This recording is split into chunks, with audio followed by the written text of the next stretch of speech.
Well, this is Mariló Martín Gasulla, and right now, as it says there, in PTV Group in headquarters in Germany. I'm in academia and research as a product manager. And since formerly I was a PhD student at the University of Florida, I'm really excited to see these new PTV talks that we are starting today. So here we are. Brandon? Thank you, Maril. Hello, my name is Brandon Button. I am the Licensing and Academic Accounts Manager for PTV Group America. If anyone has any questions regarding academic licensing or general academic questions, feel free to reach out to me following today's presentations. With that, I am excited to introduce our first presenter today, Hafiz Usman Ahmed from North Dakota State University. Hafiz, you may begin when ready.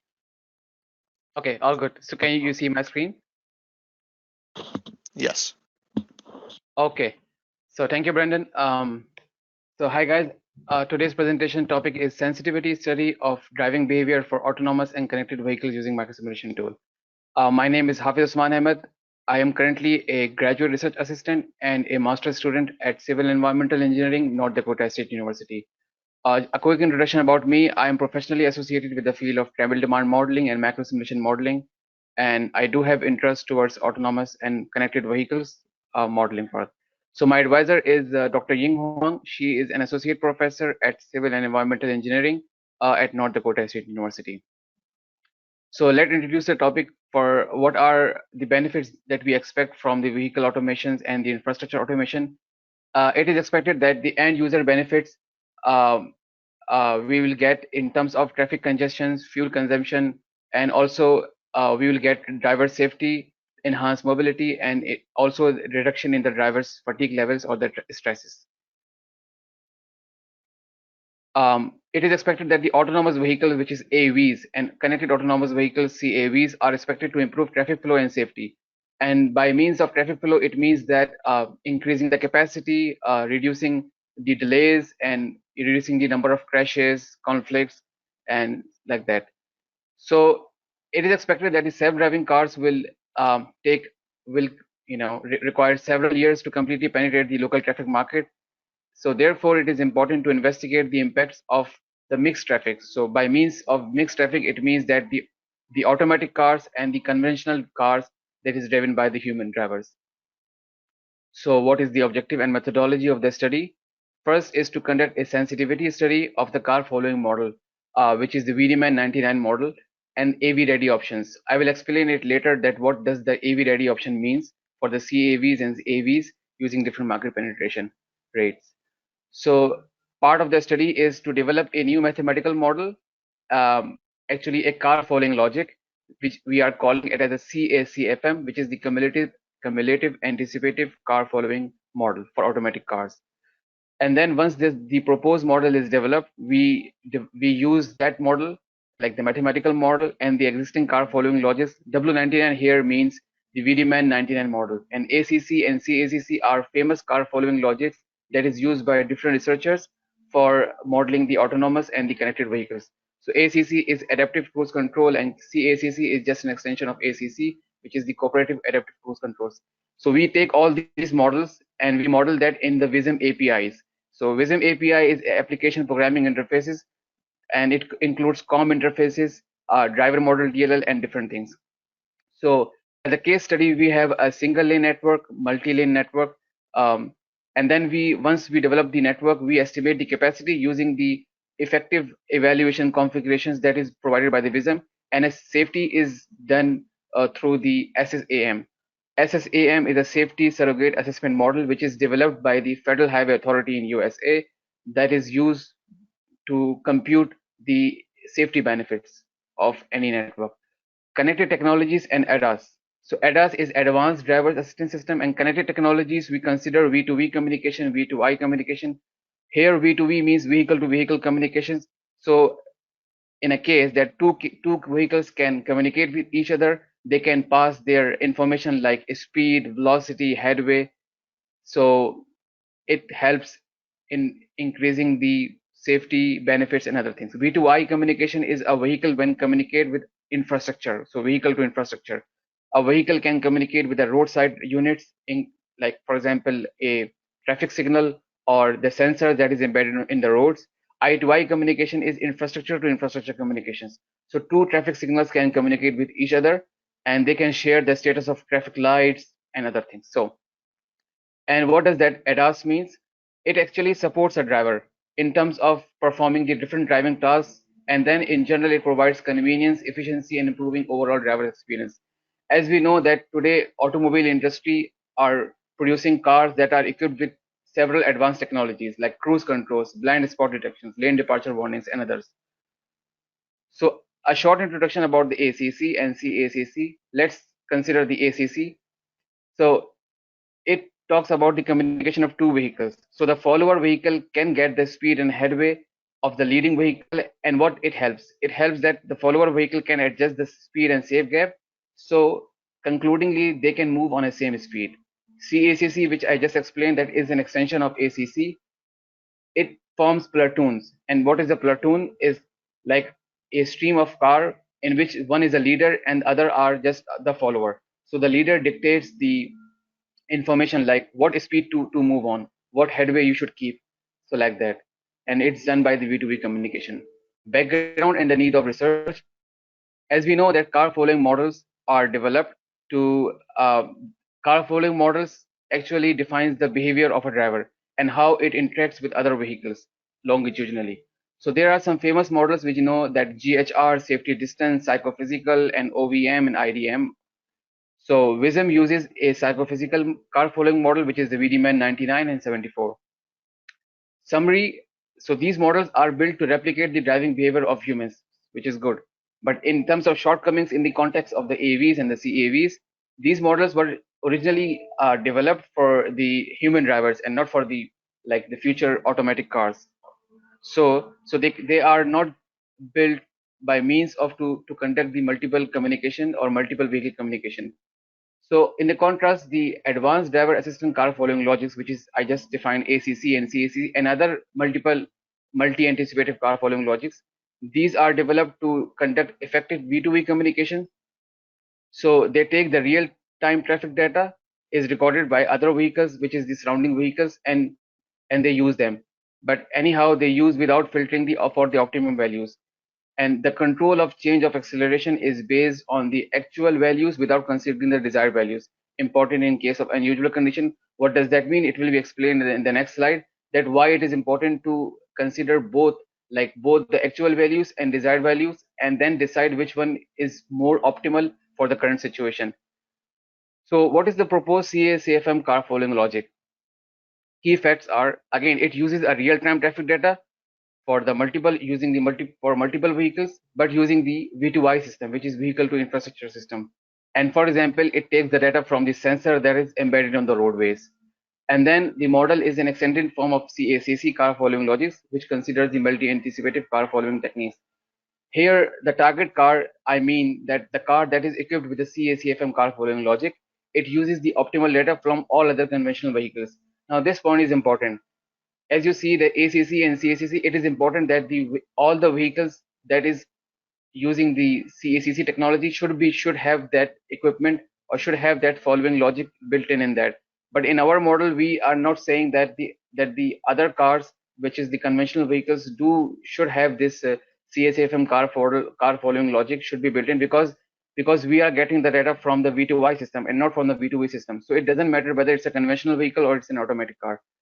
And then interaction is developed with every two vehicle pair, and the target car evaluates the desired and actual values, which is acceleration and velocity of all other vehicles, and takes a safe decision.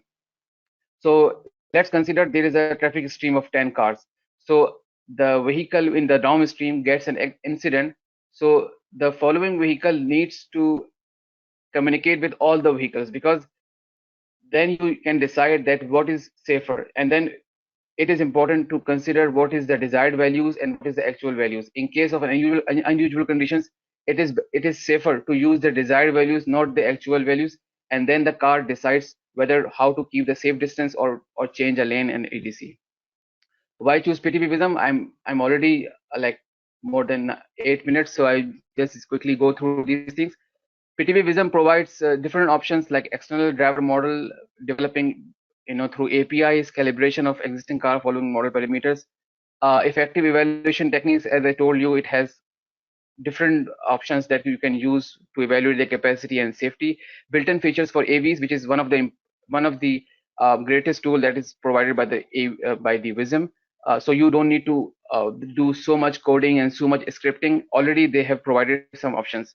Robustness of the graphic user interface. We know that 3D modeling is one of the great option. A strong technical support by the PTV group and LinkedIn Vissim forum. LinkedIn Vissim forum is one of my favorite option. Whenever I'm stuck somewhere in the research, I just throw a question on the LinkedIn Vissim forum, and that's really helpful. And similarly, the technical support. So we know that there are what is the AV ready tools. So with the latest release of Vissim 2020, and I think even in Vissim 11, they have provided options that is AV ready, which is autonomous vehicles ready, because of the coexist project and the Vissim. There are several options available that a user can use to model the autonomous vehicles. One of the important option is platooning possible. So now the user don't need to do any external scripting or any coding, and then they can use this tool. And then there are some car following logics already available in the software, which is AV cautious, normal, and aggressive. Now quickly go through, because of this research we are doing so many experiments like single lane, multi-lane. In this presentation, because of the shorter time, I'm just considering the single lane freeway 5-kilometer network. We use the different models ACC, CACC, CSFM, and we model that in the DLL files. And then in order to analyze the critical safety assessment, we introduce a slow moving vehicle that stops in a midway of the traffic network, and then it creates a hypothetical incident or a shock wave, which is important to understand, like what are the benefits of in terms of safety for different models like ACC, CACC, and CSFM. So this model is just developed using this simple stop sign in the Vissim network objects. So we did multiple simulation runs with different random seeds and different sets of speeds and volumes, and then we develop a 15 minutes interval to evaluate the travel time, delays, and queues. So Vissim do generates a vehicle trajectory file, which is the TRJ file, from each successive simulation run. Then that file is used in an SSAM tool, which gives us the number of conflicts that occurs. So I'm just showing you the results that we got using the, if you see on the left hand side, there is the default W99, which is the VDMN99 default car following model in the Vissim, and ACC, CACC, and CSFM. And you can see that the number of conflicts were reduced in using the CACFM. Actually, the CACC and CACFM are actually performing more closer. But anyhow, the in terms of safety, the CACFM leads from other following models. And then this another table is just for the another set of the vehicle, like volume is 2200 vehicles per hour per lane for the 60 miles per hour. The first one was 45 miles per hour, and even in this 60 miles per hour, we can see that the safety benefits are more than the other models. And because it's a single lane network, we are just considering the rear end conflicts only. And as I told, that the robustness of the graphic user interface of the Vissim software, this is just an explanation of the real values that we took in a snapshot from a network. So that this green vehicle is a vehicle that stops in a midway, and it creates an accident. And the red car is the one that is controlled not by the default model, which is the VDMN, but with the external driver model that we develop. It can be an ACC or CACC or CSFM. So in the last, I will just quickly go through this simulation runs. I'm already out of time. So you can see that there are 4 links, and each link is using a different driving logic. So default VDMN99, ACC, CACC, and our proposed logic CACFM. And then in this, you can see this red line is a vehicle breakdown spot. Here, the green car stops and it creates an incident in a way. And then this red vehicle is a vehicle that is equipped with the external driver models, and the black cars are just using the default model. So this combination gives us some insights of what is happening and how which model works better. So with that, I'm going to ask if you have any questions. So feel free to ask. Thank you, Hafiz. We do have a couple questions. To what extent the AVs will be practicing useful in congested traffic? Okay, so it depends like what kind of scenario you are modeling this AVs. So whether it's so we are considering a freeway network. I know that once it goes to the urban network, it's going to be more complicated. So in terms of freeway, it is surely going to increase the capacity. So normally we know that the highway capacity manuals give a capacity of 2200 vehicles per hour per lane. We have seen a literature review that it can increase a capacity of more than 3000 or 3200 vehicles per hour per lane. So yeah, it's going to improve the overall efficiency of the network. Yeah. Thank you. We have another question. Would be great if you can further explain platooning concept in Vissim. Okay. Okay, that's good. And by me, I mean to say that platoons already those people who are using Vissim 2020, this option is already available in the software, and PTV Vissim have a very good webinar on the platooning. Anyhow, so platooning is like a set of vehicles in which there is a leader. The leader is actually a dictator that dictates what the following vehicles should do. So the following vehicles gives a control to the leader, and the leader can control the velocity, speed, and headway, and the vehicles can follow each other with the closer gaps. So yeah. Awesome. And then we'll take one more question and then save the rest for afterwards. Did you test a model with significant amount of commercial trucks? We have routes in our state where they're up to 15% traffic. Or how will this model behavior under such conditions? Okay, this is a good question. For now, we are just considering the private vehicles and the cars only. No trucks is included. Yeah. Okay. With that, I'm going to pass it over to Murillo, who will introduce our second presenter. If you have any questions about this presentation, please leave them in the chat and we can get to them afterwards. All right, Murillo. Okay, thank you very much. So now we go to Federico Caprile from Pontificia Universidad Católica Argentina to present his study on implementation of a Superblock in downtown Buenos Aires. So there we go, Federico. Yes, I need to have the permission to share the screen.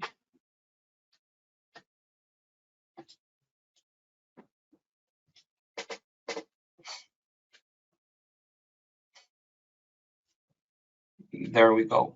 Perfect. Thank you. Is it sharing? Can we see the first slide? Yes. Yep. Okay, great. Okay, thank you, Marilo. Hello to everyone. As Marilo just introduced you, I will be presenting my research about the implementation of a Superblock in downtown Buenos Aires. First, I would like to introduce you to our research group about the Transport Research Center, where we do investigations on several subjects as road safety, innovative intersections, infrastructure, and mobility studies. And this work was done during last year with Ingeniero Raúl González and Agustín Poblet. And as to start, we found the need in the Centra to resolve this problem, the city of cars, which I'm sure it can be found in many cities around the world, where during the last century, really the number of vehicles has increased to such degree, to such extent, that they have become a true protagonist of cities, displacing its inhabitants from their own public space. So, as to make way to motorized vehicles, modifications were implemented in cities which slowly generated the degradation of public space. This generated negative impacts in the city, generating traffic jams. And nowadays, we can see this problem, this situation in downtown Buenos Aires, with traffic jams, deteriorated public space, narrow sidewalks, where pedestrians bump into each other. So after doing some research and learning about the postcard city theory, we thought about implementing a Superblock could help us in many ways to resolve this issue. So for those who are not familiar to this urban implementation, a superblock is a group of adjacent blocks which aim to generate an urban microclimate, and by restoring the urban spaces that are nowadays degraded, and it sums a better safety for pedestrians and drivers also. We have two types of streets in a superblock. We have the inner streets, which are these gray ones, which are darker ones, which are pedestrian priority. So drivers can enter into the superblock only with a special permit, and if they do, they should circulate around 10 kilometers per hour, which is 6 miles per hour. And then we have the perimeter streets, which are these wider, light gray ones, which they just enclose the superblock, forming the boundary. So we decided for the design of our superblock, we based ourselves on an existing one, which is located in downtown, which is this one, and we decided to implement a superblock in this area around here. And you can see in the picture on the right how the superblock looks nowadays. We have the leveling of the road with sidewalk, the rainwater channels installed, the bollards, trees. It looks like a good place for pedestrians to walk. So our objective in this work was to study the consequences caused by the implementation of this superblock in this specific area, looking or aiming always to improve and the traffic in the area and empowering the pedestrian. And we are going to do this study by doing a comparative one, comparing the actual situation with two types of superblocks. We have the traditional superblock, which is, as I explained on the slide before, and the second one is a land use superblock, which is designed to help amend the diverse land use found in the district by adapting its streets to its land use mixture and presenting less restrictions. We wanted to know if the second alternative would yield similar results when compared to the first one, and this comparative study was done taking in consideration three areas: traffic, environment, and road safety.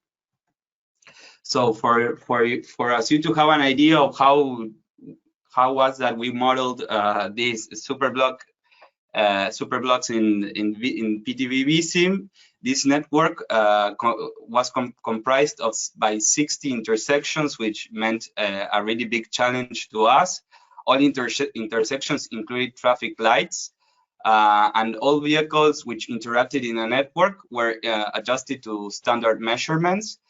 This meant that we first did a car composition to know how many taxis, trucks, pickups, and public buses circulated around that area nowadays, and we adjusted their measurements to typical makes and models of cars of the Argentine car fleet for us to be representative to the cars of our city.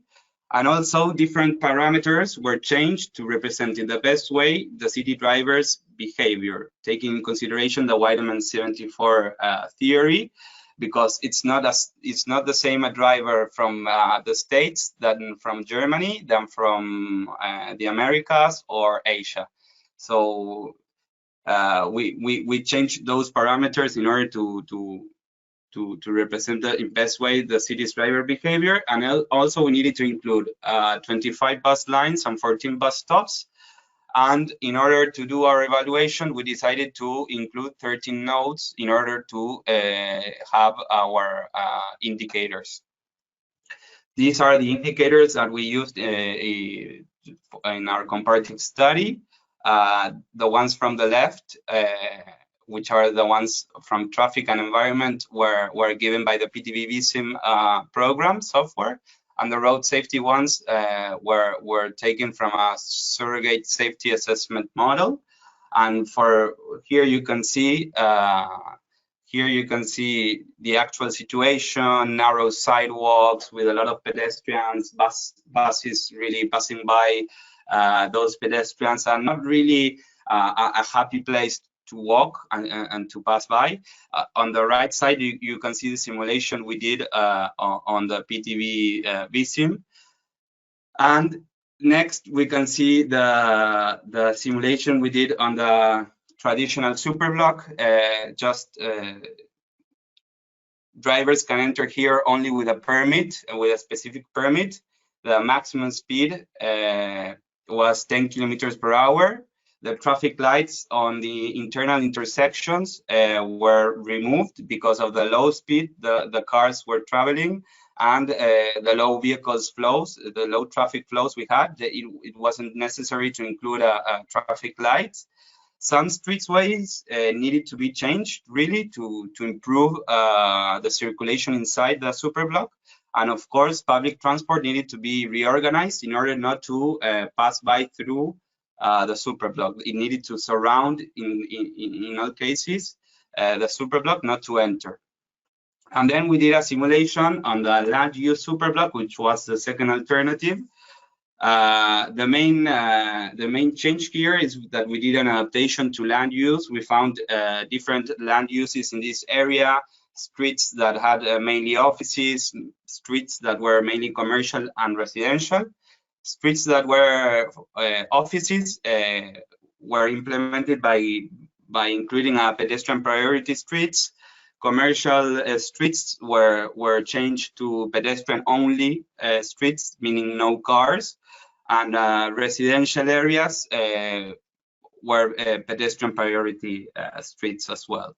And here we decided to have a free entrance for cars in order to eliminate that rigid perimeter the traditional Superblocks generate. But even though we decided to still maintain the maximum speed to 10 kilometers per hour, but we needed to insert traffic lights, as you can see in the intersection, in order to organize the traffic flows. And of course, the reorganization of public transport was done in order not to go through or go inside the Superblock.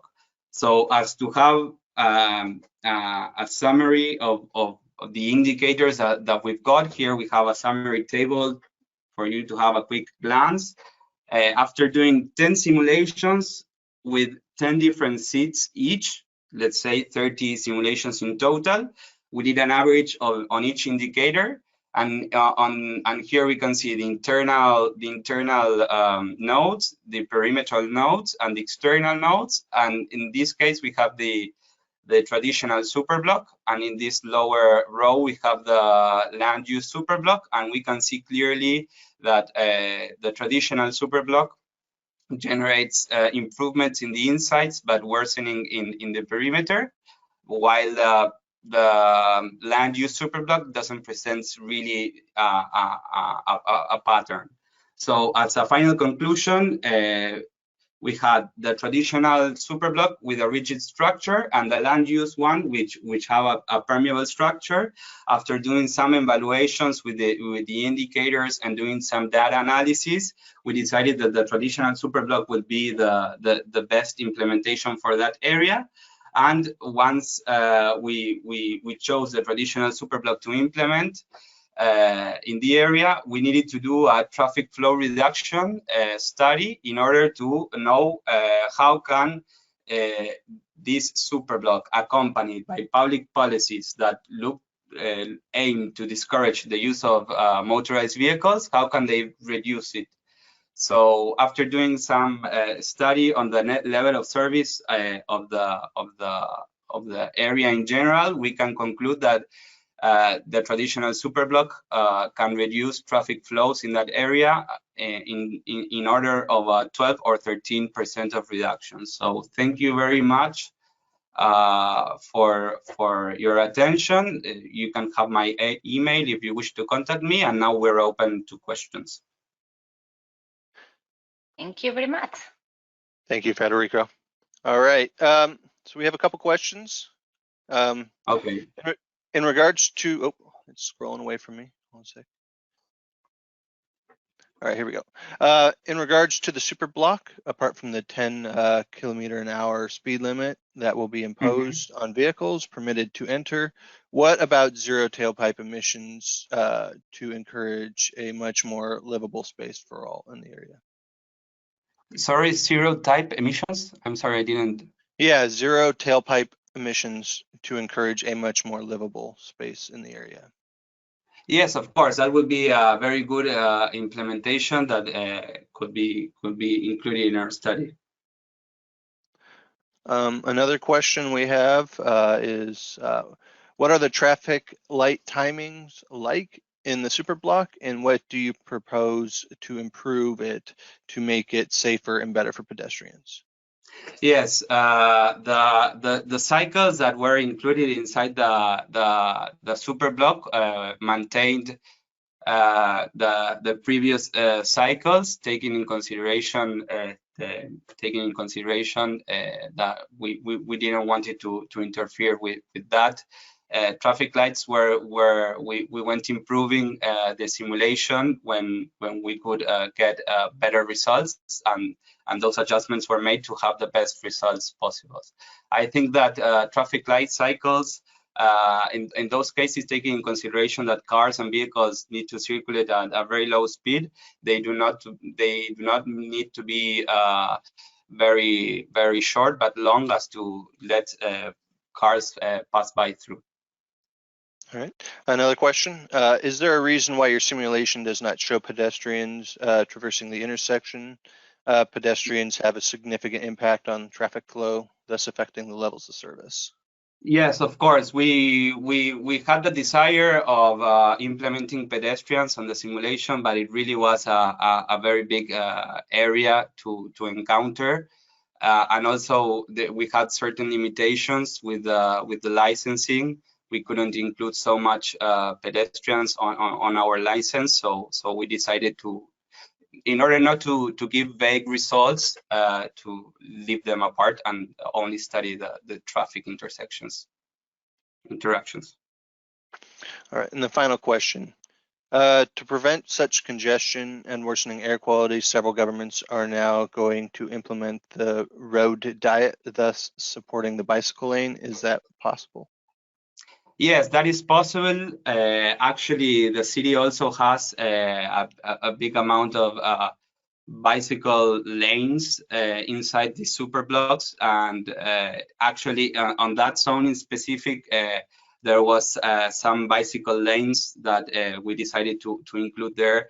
But once again, adding bicycles to our study was going to be even more challenging. So in order not to have bug results, we decided to leave it apart. But yes, bicycles, taking in consideration COVID and how the bicycle nowadays is expanding more and more, it would be great to include it into the study.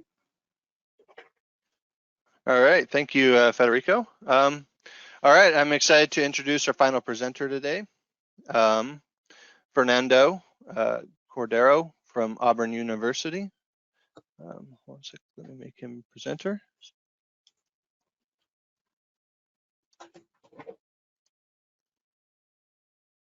All right, Fernando, take it away. Oh, thank you. Thank you, Brandon.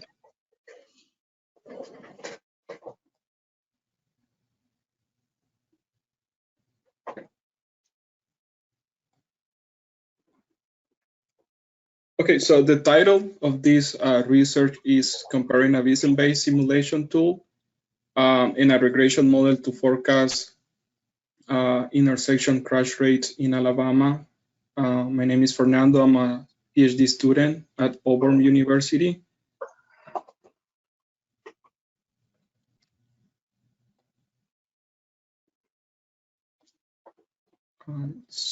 Okay. So first, I want to briefly discuss the issue of motor vehicle fatalities in the US. And just to picture this problem, just in 2019, between 36,000 and 38,000 people died in motor vehicle crashes in the nation roads. as a consequence of the increased number of fatalities, there have been different efforts throughout the decades to tackle this problem. And as you can see in the slide, I'm showing just some of the policies that has been passed in some programs. And as a result of these programs and these policies, there has been an improvement in traffic safety. And mainly this has been because of effective planning strategies. And some of these planning strategies are part of the short-term and long-term planning process. At the different levels, we're talking about local cities, metropolitan cities, and statewide planning process. And safety studies has been key in these strategies in the planning. And one tool that has been widely used is crash prediction models. These models help us to identify high crash prone traffic sites. So engineers and policymakers can take the appropriate decisions on which safety countermeasure to implement in order to reduce fatalities. So traditionally, crash prediction model has been based on statistical analysis. And we're talking mainly of two models, the Poisson distribution and the negative binomial distribution. This is just the mathematical representation of the models. They are basically similar. The difference is that the negative binomial includes dispersed parameter right here that account for over dispersion in the data. Over dispersion is one of the constraints of the traditional Poisson distribution model. On the other hand, we have traffic conflict and surrogate safety measure model. These models are not based on crash. They are based on different safety measures, for example, time to collision. So using an analysis of vehicle conflict, we can identify, and using the different measures, we can identify the likelihood of a conflict to occur at one specific traffic site. So for this project, we use PTV Vissim to generate the vehicle trajectories, and then we implement the SSAM tool to do the analysis of the vehicle trajectories. And as I mentioned, this is based on the different surrogate safety measures. So as I mentioned, this project was conducted for Alabama. So we had 18 intersections in two cities.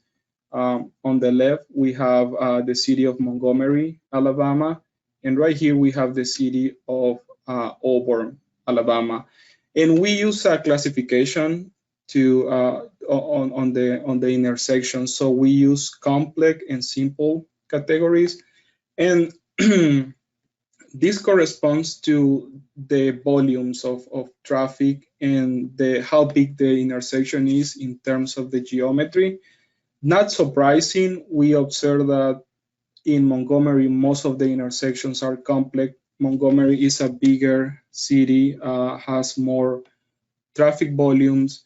And on the other hand, Auburn is a college town, less population compared to Montgomery, so most of the intersections were simple. The rest of the data include different intersection characteristics, number of lanes, lane width, speed limit, number of driveways, number of traffic signs, and so on. So we have around 18 different characteristics that we were trying to that we use to identify a statistical relationship between these contributing factors in the occurrence of crashes. Then we had traffic counts. We collect data in the city of Montgomery, and we use historical data from the city of Auburn. We already have data from Auburn. And finally, we use historical crash data for the state of Alabama. This data comes from the critical analysis reporting environment. This is a database specifically for the state of Alabama that collect crash data from law enforcement and first responders. So this is a really good database for safety analysis. And as you can see, this is just a graphic of the average annual crashes. So with that information, we did the microsimulation using Vissim. We run the simulation individually for each intersection. Even though we could have done a corridor study, we decide to do it individually. And in this example, we include as needed. We include priority rule, reduce speed area, conflict areas. The second input include the vehicle volumes, traffic volumes. So we already have, as I mentioned, data for Auburn, and we had to collect data for Montgomery. So we had the peak hour volumes, and we knew the volume for each of the movement. So we just input that as a static vehicle road decision. And finally, we have to create the signal timing. All of the 18 intersections are signalized.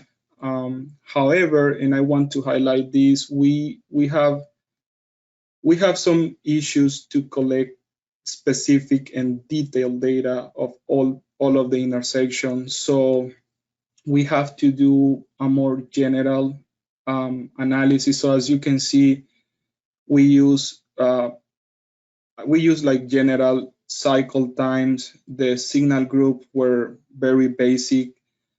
Some of the intersections are actually actuated, but we did not consider them as actuated. And this is something that is really important to mention, because this is going to have an impact in the final result. But we did what, we used the data we had available. And so with that information, we run the simulations. We did 1.5 hours of simulation. And since we are only interested in the trajectory file, that was the only output that we care about. And for validation of the simulation, we use vehicle queue length. So when we did the traffic count, we also took the information on the queue length, how many vehicles were in the queue. So we use that information as possible just to validate the simulation. Again, unfortunately, we did not have vehicle queue length for all of the intersections. What we have right here is the results of the SSAM tool. We have the trajectory files from Vissim, and we input that in the SSAM tool. The SSAM tool runs a statistical analysis of the different surrogate safety measures, and it estimates the number of conflict. As you can see in this table, SSAM gives information on 3 different conflict types, but we were not looking at specific type of crashes. We were looking at the total crashes of the intersection, so we just look at the total number of conflict.